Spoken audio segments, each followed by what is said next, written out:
Sabi nila magaling daw magpatawa ang mga kalbo. Kaya sa pagtawa halika sabay tayo. Dahil ang video na to ay para sa'yo ang laban. Oh, natimpla mo ba ng maayos to? Yes, boss. Eh, bakit ang alat? Nasobrahan sa asin to. Wait lang, tikman ko nga ulit. Maalat talaga, timplahan mo ulit.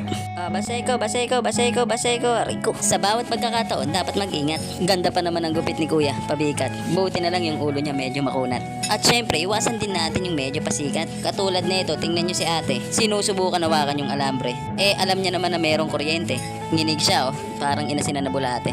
Ang patrip to Jerusalem sa barangay. Pero ang upuan hindi matibay. At ang mag-asawang nangako sa isa't isa na magkasama sa hirap at disgrasya. At sa pagbibisikleta, siguraduhin nakakabit ng maayos ang manibela nang hindi ka magaya dito kay kuya. Dahil tagulan na naman sa baha, lagi tayong umiwas. Siguraduhin nyo lang na lagi nyong kasama yung inyong tsinelas. Pero may mga tao talagang minsan ay sadyang minamalas. Nakuha niya na nga yung isa, naiwan naman yung